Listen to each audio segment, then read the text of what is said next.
Claudia Maria was not a woman born for violence. On the contrary, her entire life had been an ode to peace and service. From a young age, she felt a divine calling, a need to shelter the downtrodden, which led her to take the veil and dedicate herself to God. In the pulsating and dangerous heart of Mexico City, in a neighborhood forgotten by the authorities and governed by the fear imposed by the La Sombra cartel, she found her purpose. Sister Claudia ran a small orphanage, an oasis of hope, amidst the chaos.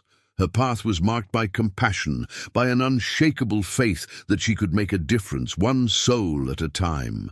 To the children, she was more than a caretaker. She was the only mother figure many of them had ever known, a safe harbor against the brutality of the world outside. Her routine was a symphony of small miracles. She would wake before sunrise, prepare breakfast with the few resources she could gather, and spend her days teaching, tending to scraped knees and broken hearts. The sound of the children's laughter in the orphanage courtyard was her favorite music, living proof that good could still flourish in the darkest of places. She knew every alley, every lane of that neighborhood, not out of fear, but out of love. The community respected her, saw in her a genuine holiness, a woman who confronted darkness not with weapons, but with a rosary in her hands and a prayer on her lips. This was the image everyone had of Sister Claudia, a servant of God, fragile in appearance, but with a spiritual strength that seemed unbreakable. It's for stories like hers that I ask you to subscribe to the channel. If we reach 1,000 subscribers, we can continue to bring stories that deserve to be heard. Please comment where you are watching from, so I know how far these voices reach. However, beneath the serenity of her countenance, a silent anguish was beginning to take root. Claudia watched the influence of the La Sombra cartel grow like a cancer, preying on the young, extorting merchants, and leaving a trail of violence that the police, bought and intimidated, refused to clean up. She prayed fervently for protection, for a divine intervention that never came. Her internal conflicts deepened with each night. She heard the sound of distant gunshots, each time a child arrived at the orphanage with another story of loss and trauma. She questioned whether her faith was enough, whether the forgiveness and compassion she preached could truly overcome an evil. So entrenched and sadistic, doubt was a shadow that haunted her, a premonition of what was to come. One afternoon, as the children played in the courtyard, a group of armed men, members of the cartel, stopped in front of the orphanage gate. The leader, a man with a scarred face and an empty gaze, known only as El Carnicero, demanded to speak with her.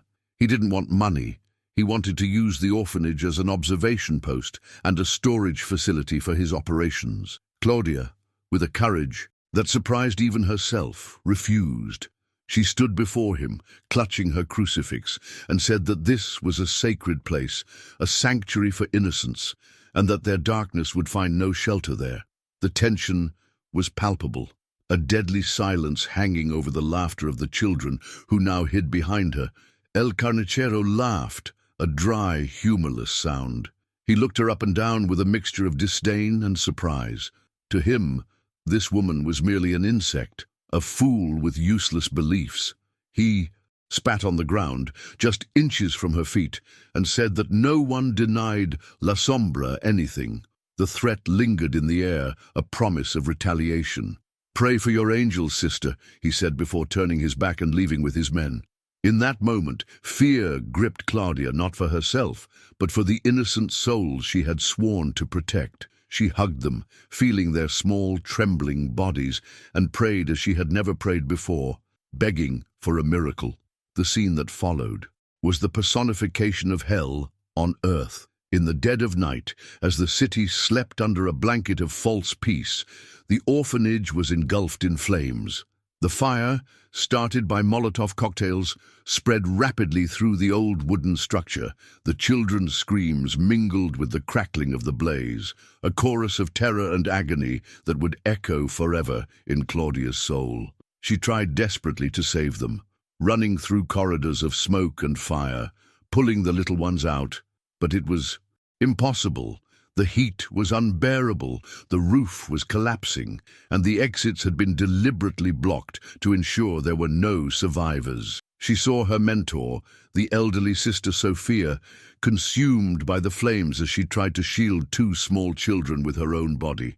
She saw the terrified faces of her angels, their hands outstretched toward her before they were taken by the black smoke. It was a calculated massacre, a demonstration of power by El Carnicero, a punishment for her defiance. Claudia's pain was indescribable, a wound so deep it felt like it was tearing apart her very essence. The woman of faith, the mother to so many, watched helplessly as everything she loved was reduced to ash and silence. When the firefighters finally arrived, it was too late. The smoldering ruins of the orphanage were a tomb for dozens of children and for the only other soul who shared her calling. Claudia stood in the middle of the street, covered in soot and burns, her gaze lost in the void. She did not cry. The tears seemed to have evaporated with the heat of her grief. The police arrived, recorded the incident with cold, indifferent bureaucracy, and quickly concluded it had been an accident caused by faulty wiring. The corruption was a poison so widespread that the truth had no value. There, kneeling before the wreckage of her life and her faith, Claudia Maria felt something inside her shatter, a definitive snap that would change her forever. In the days that followed, a sepulchral silence replaced the children's laughter that once filled the neighborhood.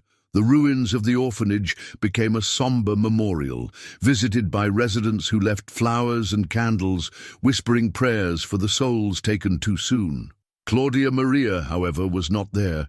She took refuge in the cold sacristy of Father Antonio's church, a ghost in a habit, wandering among the empty pews. Her faith, once an unshakable rock, had shattered into 1,000 pieces. She looked at the crucifix on the wall, not with devotion, but with a silent accusation. Where was God when the flames consumed her children? What kind of heavenly Father allowed such atrocious suffering and remained silent? Every verse about mercy and love now sounded like a cruel joke, a blatant lie in the face of the brutality she had witnessed. Claudia's pain was a dark, bottomless ocean. She spent hours on her knees, not to pray, but paralyzed by the weight of grief and helplessness. The official police report, classifying the tragedy as an accident, was the final nail in the coffin of her hope for earthly justice. She saw El Carnicero's men pass through the square, laughing, living, breathing, while her children lay beneath the cold earth. The cartel's impunity, protected by systemic corruption, was an insult to the memory of every life lost. It was in this abyss of despair that something began to change. The sorrow, pure and overwhelming, started to mix with a new feeling, an ember of rage that burned in her chest, warming the icy void that consumed her from within. One night, while leafing through the Bible that had belonged to her mentor, Sister Sophia, her hand stopped on a passage from the Old Testament. "Thou shalt have no pity, life for life, eye for eye, tooth for tooth, hand for hand, foot for foot." The words leaped from the page, not as a historical passage, but as a revelation, a divine permission for what her heart was beginning to cry out for. The image of a merciful God dissolved, replaced by that of a God of wrath and punishment, a God who used instruments on earth to execute his judgment. She realized she had not been abandoned. She had been chosen. If the justice of men was blind and corrupt, and the mercy of God seemed distant, then she would be the hand that balanced the scales. In that moment, Sister Claudia Maria died along with her children in the ashes of the orphanage. From her emotional ruins, a new woman rose, forged in pain and baptized in the fire of vengeance. She would no longer seek solace in prayers, but in action. Justice would no longer be a plea, but a sentence she herself would carry out. It was then that she made her decision, a solemn vow made not to God, but to the souls of her little ones. She would hunt down every man involved in the massacre, from the lowest-ranking thug to the leader, El Carnicero. They would know the same fear, the same agony they inflicted upon the innocent. This became her new faith, her sole reason for living. If no one would bring them justice, she would. If heaven would not avenge them, she would become their hell. Her transformation began symbolically. In front of a cracked mirror in the sacristy, she took a pair of scissors and cut her long hair, the strands falling to the stone floor like the last vestiges of her former identity. She traded her soot-stained habit for dark, practical clothes that would allow her to move through the city's shadows unnoticed. The only item she kept was the wooden crucifix she had always worn around her neck, but now it was no longer a symbol of faith and forgiveness. It had become the mark of her mission, the emblem of the Holy Avenger being born. She was no longer a sheep of God. She was the wolf that would hunt the other wolves. The city would come to know a new kind of justice, a biblical justice, relentless and final. Claudia Maria vanished. To the grieving community and to Father Antonio, who searched for her in distress, she had simply evaporated, as if the pain had disintegrated her. But she was not far. Hidden in the abandoned basement of an old chapel on the edge of the neighborhood, she began her metamorphosis. Her days were dedicated to studying her enemies. She, who knew every family and every corner, used this knowledge as her primary weapon. She watched the cartel members from a distance, learning their routines, their vices, their weaknesses. The nights were for physical preparation. She strengthened her body with rigorous exercises, transforming the fragility of a servant of God into the resilience of a hunter. Prayer was replaced by meditation on vengeance, each target's name recited like a sacred mantra, a promise of blood. The first to fall was an insignificant cartel lookout, a young man named Hector, known for his cruelty and for having laughed during the fire. Claudia followed him for days. She didn't use a firearm. The noise would attract unwanted attention. On a rainy night, as he walked down an alley to meet a dealer, she approached him. He underestimated her, seeing only a woman emerging from the shadows. It was his last mistake. Using a makeshift garrote, she subdued him with a speed and efficiency that caught him by surprise. There was no struggle, only the sound of the rain and the silence of a life slipping away. Before disappearing into the darkness, she shoved a rosary down his throat, the first signature of her macabre work. The message was clear. Divine judgment had begun. Hector's body was found the next morning, and the corrupt police quickly filed it away as just another gang-related settling of scores. However, the rosary in his throat was a strange detail, a whisper of something different that most ignored. In the underworld of La Sombra, the death was a warning to the more superstitious, but to the leadership it was just the cost of doing business. El Carnicero barely registered the loss. Meanwhile, Claudia returned to her hideout, her heart pounding, not from fear, but from a terrible, dark satisfaction. That first act of violence brought her no peace, but it confirmed her purpose. The woman who would hesitate to kill a spider had executed a man in cold blood. She felt the fracture in her soul deepen, but she knew there was no turning back. A few weeks later, the second name on her list was crossed off. This time, it was one of the men who had thrown the Molotov cocktails. She found him in a cheap cantina, drowning himself in tequila and arrogance. She waited for him to leave, drunk and vulnerable. The approach was different, more daring. She lured him to the back of the main church with the promise of information, using the sanctity of the place's dim light as her ally. By the time he realized it was a trap, it was too late. This time she used a knife, a single, precise strike that silenced his voice forever. On the skin of his chest, with the tip of the blade, she carved a biblical verse, "For the wages of sin is death." The body was left near the confessional, a direct affront to the sanctity he had helped defile. With the second death, the urban legend began to take shape. People in the markets and squares spoke in hushed tones of a vengeful spirit, a tormented soul from the orphanage who had returned to collect her debt. Some called her the angel of death, others the Avenging Nun. Fear began to seep into the lower ranks of the cartel. The coincidence of two deaths marked by religious symbols was too disturbing to ignore. El Carnicero, though annoyed by the distraction, still didn't see a pattern, only the incompetence of his men. The case was handed to Detective Ramirez, one of the few honest cops in the district, a man tired of the corruption that surrounded him. He immediately noted the uniqueness of the crimes, the ritualistic touch that set them apart from the cartel's banal violence. Detective Ramirez was a meticulous man. He visited the crime scenes, analyzed the symbols, and began to build a psychological profile of the killer. It was someone intelligent, patient, and driven by a righteous fury. The choice of targets was not random. Both were known members of La Sombra, with reputations for brutality. Ramirez began to suspect this was not a gang war, but something far more personal. He reread the old report on the orphanage fire, the case officially closed as an accident. A nun had survived, but had disappeared.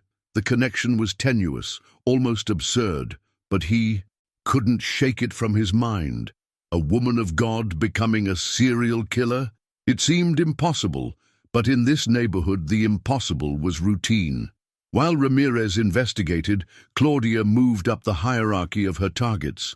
The next was an extortion collector, a man who terrorized local merchants and had supplied the gasoline for the fire. She knew he was better protected, rarely alone. Her strategy had to evolve. She used the community's faith as her weapon. She left an anonymous note in the alms box, pretending to be an informant, setting up a meeting with the collector in one of the crypts beneath the main cathedral. The promise of betraying a rival was bait he couldn't resist. He went to the meeting with 2 guards, but Claudia had already prepared the ground, using the dark tunnels and her knowledge of the ancient architecture to separate and eliminate them one by one in terrifying silence. The confrontation with the 3rd target was more difficult. He fought back, his brutality surfacing. In the darkness of the crypt, amidst centuries-old tombs, they engaged in a desperate battle. It was the first time Claudia felt the impact of violence on her own body, receiving a cut on her arm and a blow to her face. But her determination was stronger than his brute force. She disarmed him, and looking into his terrified eyes, saw the reflection of the same terror the children had felt. "Pray now," she whispered, before ending his life. She left his body on the crypt's altar, a profane sacrifice. This time there was no verse, only the broken wooden crucifix in his hand, a symbol of her own shattered faith. The death of such an important member shook the structure of La Sombra. El Carnicero finally understood that he was being hunted. The idea of an avenging nun still seemed ridiculous to him, a fantasy of ignorant people. He suspected a traitor in his ranks, someone using the legend to mask a power grab. His reaction was savage. He ordered the execution of several of his own men based on mere suspicion, plunging the cartel into a state of paranoia and distrust.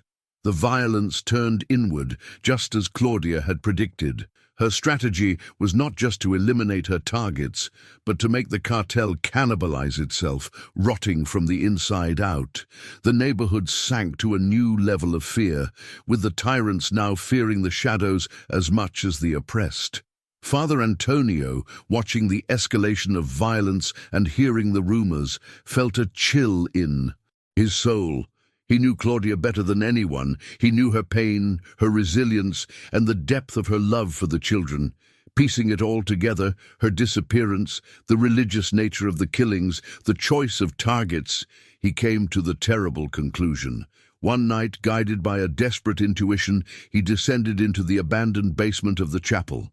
And there he found her. Claudia was cleaning her knife, her face marked by exhaustion and hardness. The crucifix on her neck seemed a contradiction amidst the aura of death that surrounded her. The shock on the old priest's face was a mixture of horror and profound sadness.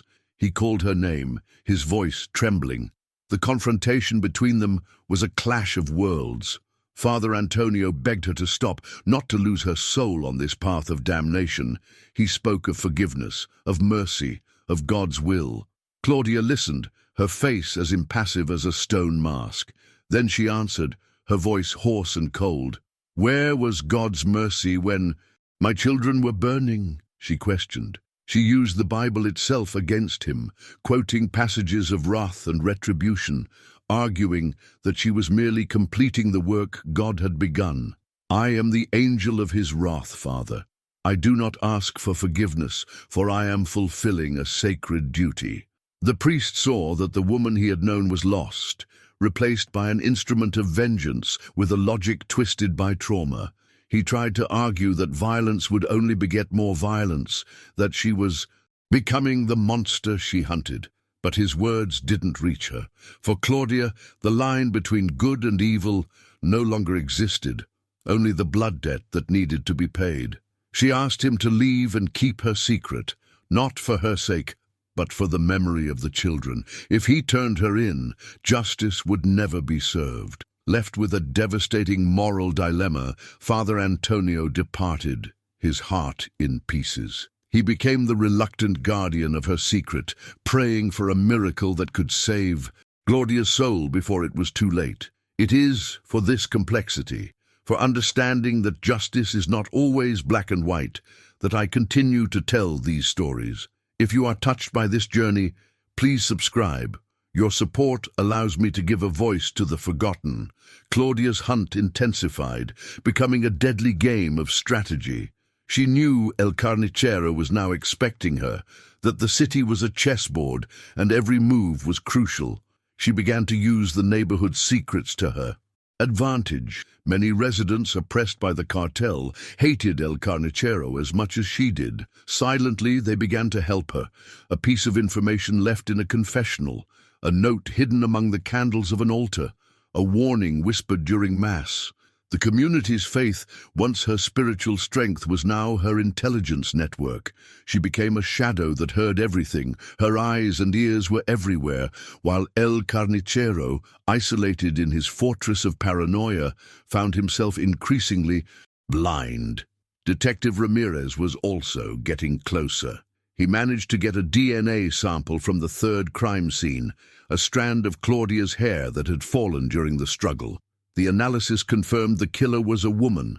The nun theory, once absurd, now seemed the only plausible explanation. He went to the church archives, searching for records on Sister Claudia Maria.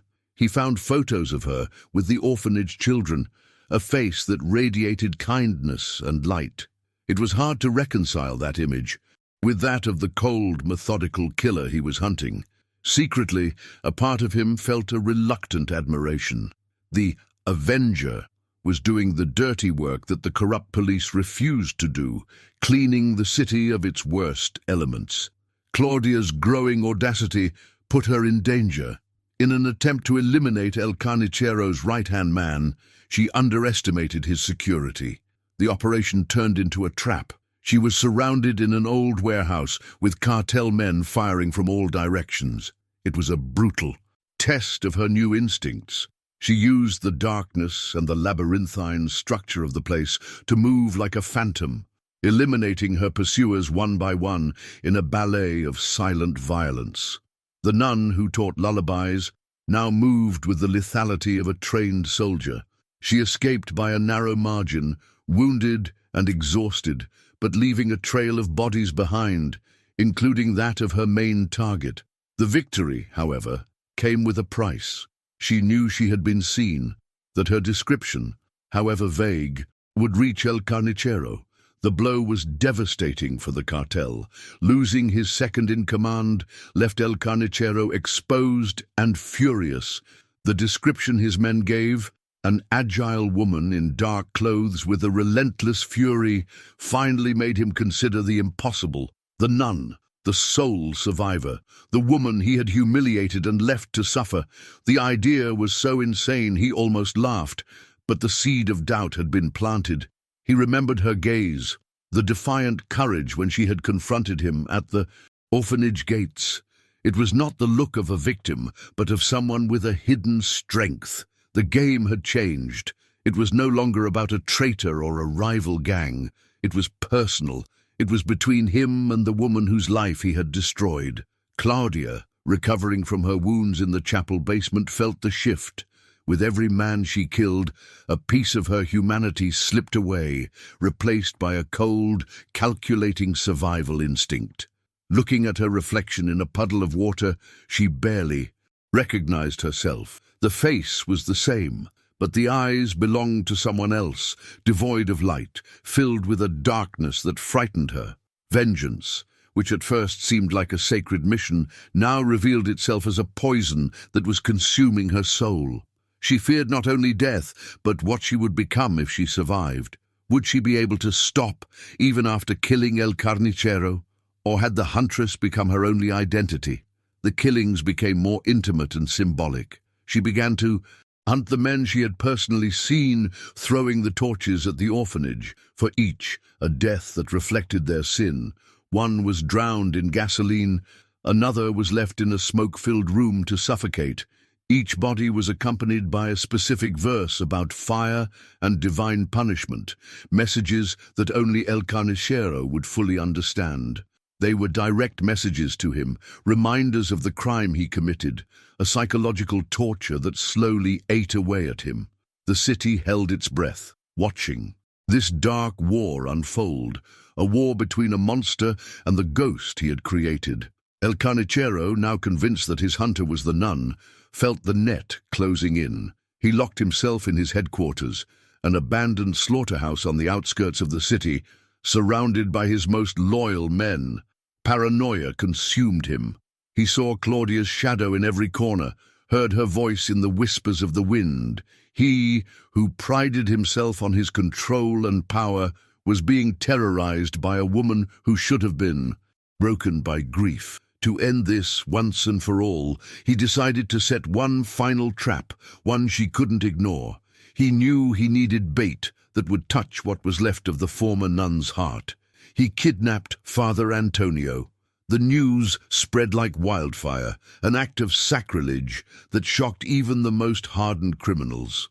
El Carnicero sent a clear message, spreading it through the neighborhood informants.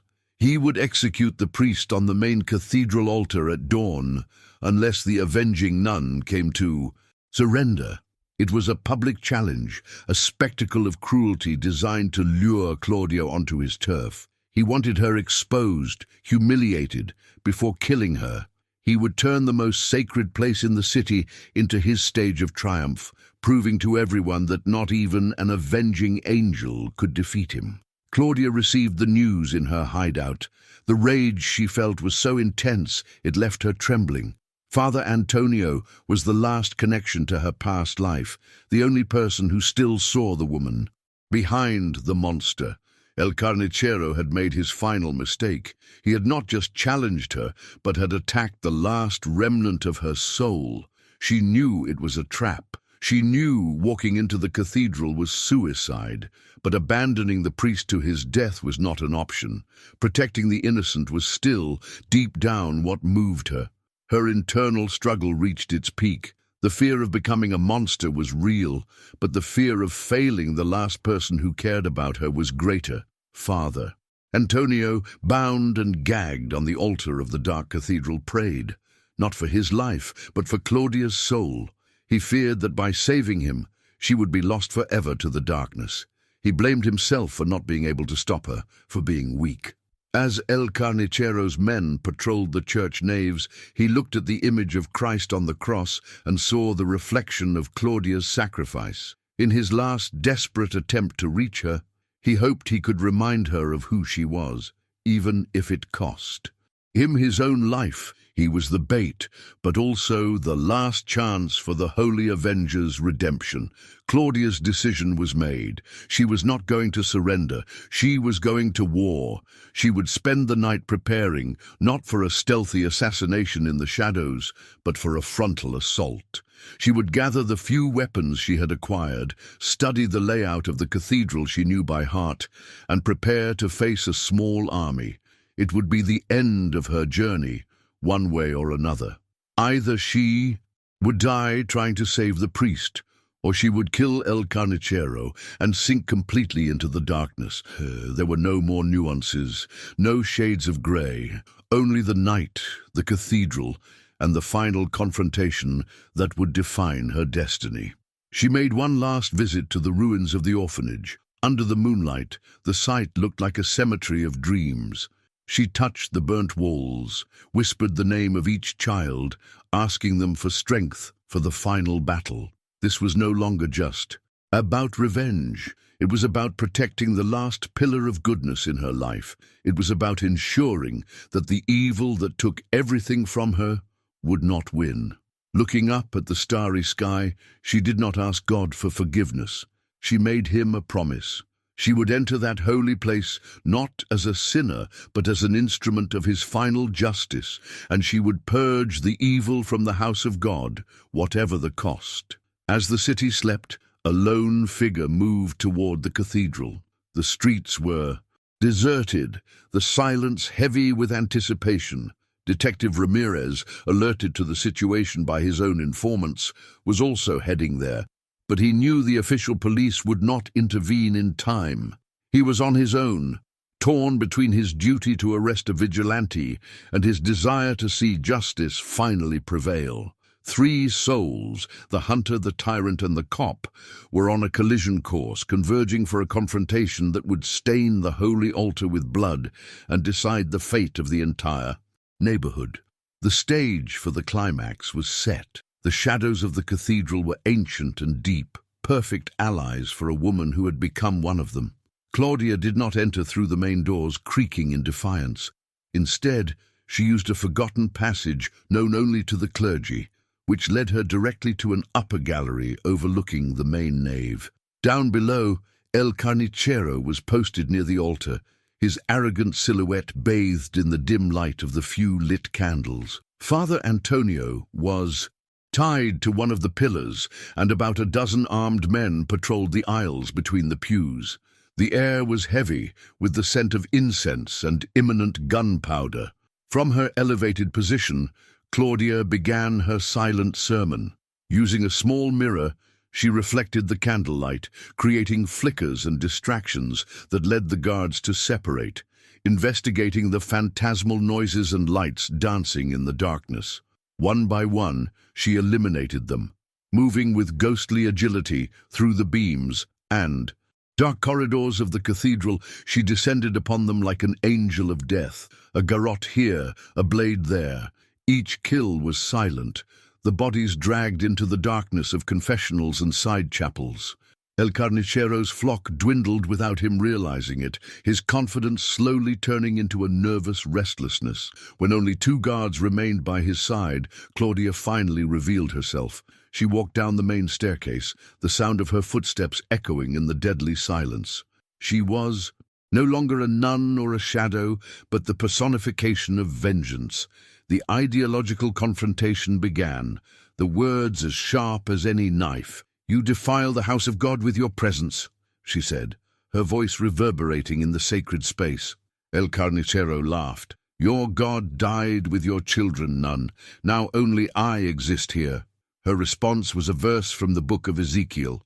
"Thus says the Lord God, behold, I am against you, and I will execute judgments in you." The exchange of words ceased, and violence erupted in the heart of the church.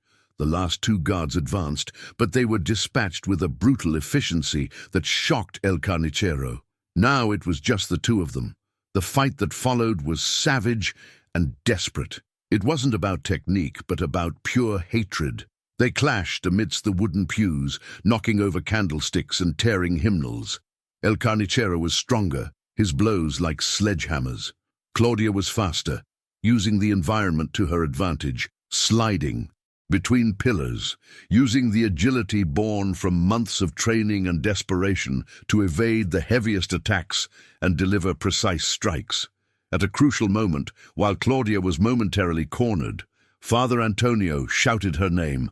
"Claudia, remember who you are! Don't become him!"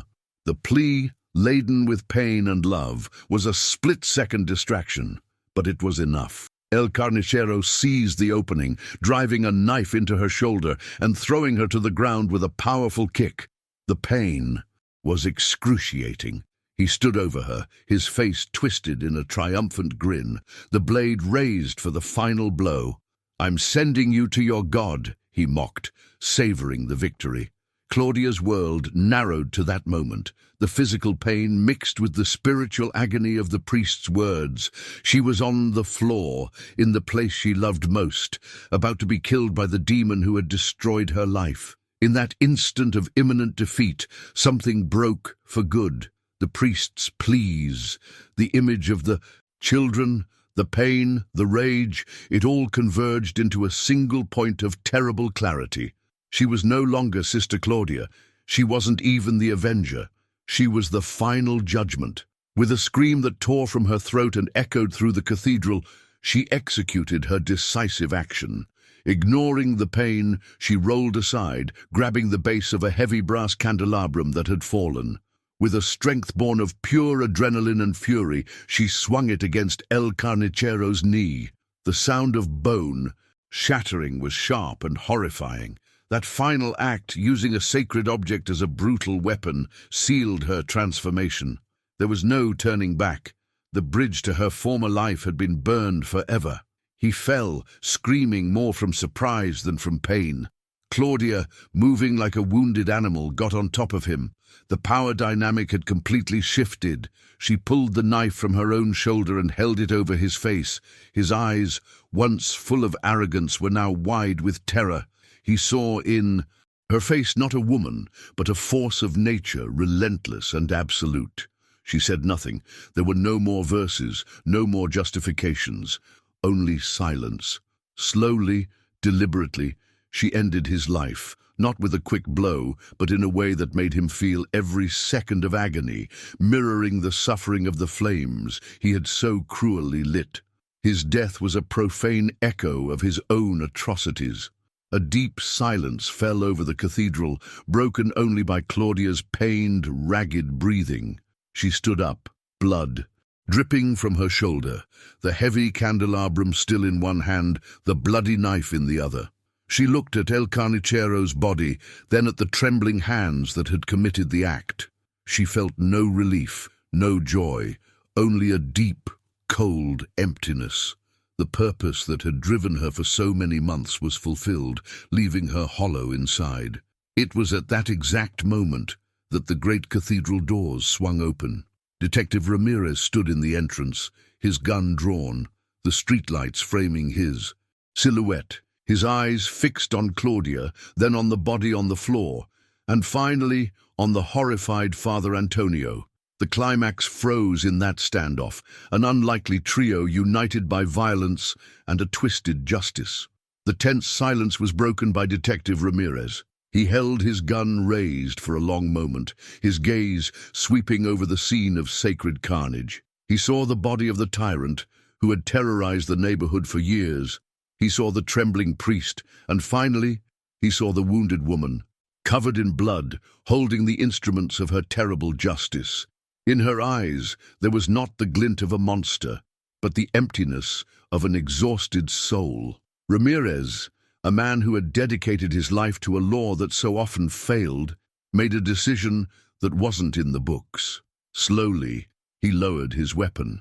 He didn't say a word.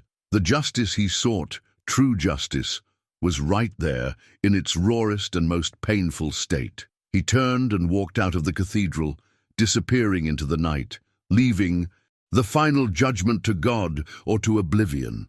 His act was not one of forgiveness, but of understanding. Some demons must be fought with the fire of hell itself. Father Antonio approached Claudia, his face marked by the pain of a witness. He neither scolded nor comforted her. Words were useless now. With trembling hands, he tore a piece from his cassock and began to staunch the bleeding from her shoulder, a final act of pastoral care for the sheep who had become a wolf. As he worked in silence, Claudia caught her reflection in a polished marble slab on the floor. The woman staring back was a stranger, her face stained with soot and blood, her eyes hardened by acts that could never be undone. The victory over El Carnicero brought no peace. There was no catharsis, no divine relief, only the bitter realization that to destroy a monster, she had sacrificed the woman she once was, leaving in her place only the empty shell of a vigilante. In the weeks that followed, an uncertain peace settled over the neighborhood. Without its leader and command structure, the La Sombra cartel fragmented, devoured by infighting and the actions of rival gangs. The oppressive fear that had hung over the streets began to dissipate. People spoke of the Holy Avenger in whispers, a legend told to children not to frighten, but as a cautionary tale of dark hope. She was proof that justice at times finds crooked paths. Claudia had become a complex symbol, a hero to the oppressed, a murderer to the law, and a lost soul to the faith.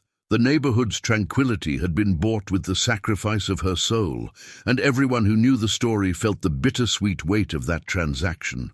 Claudia Maria was never seen in the light of day again. She became the legend she had helped create, a spectre who watched from the shadows.